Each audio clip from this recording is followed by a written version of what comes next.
Bible Study Guide Day 39, Exodus 28 to 29. In this chapter, God gives detailed instructions for the garments that the high priest of Israel should wear. These garments were meant to be a symbol of his authority and holiness before God, as well as a reminder of his responsibility to intercede on behalf of the people. The materials used for these garments were carefully chosen: gold, blue, purple, and scarlet yarn, fine linen, and precious gems, all of which held symbolic meanings. For example, the blue represented the law of God, while the scarlet signified sacrifice and atonement. The most significant garment was the ephod, a vest-like garment with 2 shoulder pieces attached by onyx stones engraved with the names of each tribe of Israel. This symbolized that the high priest carried the weight of the entire nation upon his shoulders as he entered into God's presence. According to 1 Peter 2:9, as believers we are also called to be a royal priesthood and to wear spiritual garments of righteousness and holiness.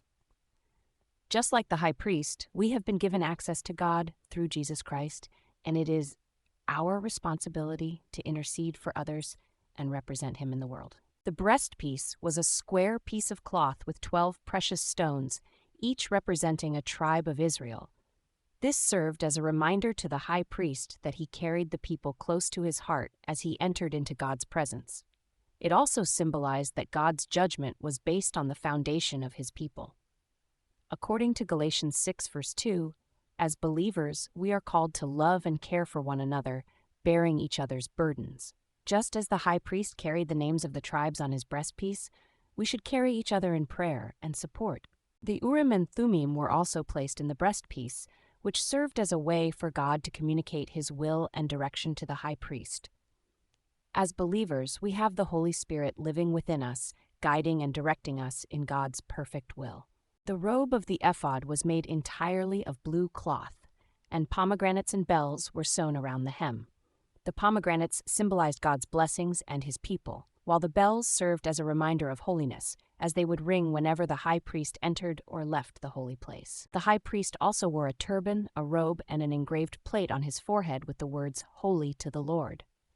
These garments all represented the holiness and purity required to enter into God's presence. According to 1 Peter 1 verse 16, as Christians, we too are called to be holy as God is holy. We must continually strive for purity in our thoughts, words, and actions as we approach God in prayer and worship. In chapter 29, God gives instructions for the consecration of Aaron and his sons as priests. This process included washing, dressing in the priestly garments, and anointing them with oil. The purpose of this ceremony was to set them apart and make them holy for their service to God. According to Hebrews 10 verse 10, as believers, we have also been consecrated and made holy through the blood of Jesus Christ. We are set apart for God's purposes, called to be ambassadors for Christ in this world. A bull was sacrificed as a sin offering, and its blood was sprinkled on the altar to make atonement for the sins of the priests. This served as a reminder that even those who were called to serve God needed atonement for their sins. According to Hebrews 9 verse 12, Jesus Christ is our ultimate sin offering, and his blood has made us clean and forgiven before God. We can approach God with confidence, not because of our own righteousness, but because of Christ's sacrifice on our behalf. A ram was also sacrificed as a burnt offering, symbolizing complete surrender to God. This offering was entirely consumed by fire, signifying the priest's total dedication to serving God and his people. According to Romans 12:1, as believers, we are called to offer ourselves as living sacrifices, holy and pleasing to God. This means surrendering our lives entirely to him and being willing to do his will, no matter the cost. Another ram was sacrificed as an ordination offering, with its blood being put on the right earlobes, thumbs, and big toes of Aaron and his sons.